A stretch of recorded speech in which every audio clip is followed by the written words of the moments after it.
আসসালামু আলাইকুম। আজকে এমন একটি বিষয় নিয়ে আপনাদের সামনে কিছু কথা বলার জন্য আসছি। যে বিষয়টা হলো, ইদানিং কিছু নাম্বার থেকে কল দিয়ে আপনার মোবাইলটা সম্পূর্ণ নিয়ন্ত্রণে তাদের কাছে চলে যাইতেছে। অনেক ভুক্তভোগী এবং তারা ওই নাম্বারে কল দেওয়ার পরে কলটা রিসিভ করার কারণে আপনার মোবাইলের সমস্ত নিয়ন্ত্রণ তারা নিয়ে যাইতেছে। এখন বলতে পারেন, আপনার মোবাইলে যে প্যাটার্ন লক, তারপরে password, mobile banking, I banking, যে সমস্ত তথ্যগুলো লগ, স্ক্রিন সব কিছু সে চেঞ্জ করে নিছে, তার মতন করে সেই ব্যবহার করতে থাকবে। সুতরাং এই কাজটা কেউ করবেন না।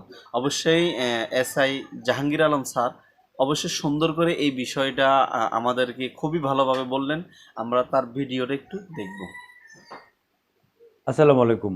আপনার মোবাইলে যদি কোনো কল আসে, এই কলগুলোর মধ্যে ২ টা নাম্বার থেকে যদি কল আসে, যদি আপনি রিসিভ করেন, তাহলে কিন্তু আপনার মোবাইলের যাবতীয় তথ্য একটা হ্যাকার চক্র নিয়ে নেবে। আপনি টের পাবেন না।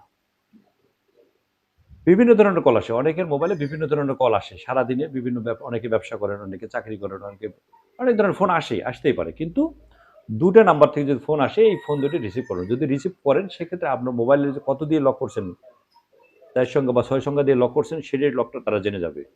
ইভেন আপনার মোবাইলে যদি প্যাটার্ন লক থাকে, সেটাও তারা জেনে যাবে। কত দিয়ে প্যাটার্ন, কি প্যাটার্ন করেছেন, সেটাও তারা জেনে যাবে। পাশাপাশি আপনার মোবাইলে যদি বিকাশ অ্যাকাউন্ট করা থাকে, সেটাও তারা জেনে যাবে। আপনার মোবাইলে যদি নগদ অ্যাকাউন্ট করা থাকে, সেটাও জেনে যাবে। আপনার মোবাইলে যদি উপায়ের অ্যাকাউন্ট থাকে, সেটাও তারা নিয়ে নেবে। অর্থাৎ আপনার মোবাইলে যদি ব্যাংকিং কোনো অ্যাকাউন্ট থাকে, তারা এমনিতেই তারা নিয়ে, যদি ফোনটা রিসিভ করেন, তাতেই তারা নিয়ে যাবে। আপনার মোবাইল থেকে যে অনেক সময় বলে যে আপনার ওই একটা পিন নাম্বারটা কত, পিন নাম্বার বলেন। পিন নাম্বার আর বলা লাগবে না। শুধু ফোন রিসিভ করলেই তারা নিয়ে নেবে। ফোনটা আসার সাথে, সাথে আপনি যখন রিসিভ করবেন, আপনাকে বলবে যে আপনার অ্যাকাউন্টটা সাময়িকভাবে স্থগিত করা হয়েছে। আপনার অ্যাকাউন্টে যে টাকাটা আছে, এই টাকাটা আপনি সাময়িকভাবে স্থগিত করেছে, আপনি টাকাটা লেনদেন করতে পারবেন না। এটা চালু করতে চান কিনা?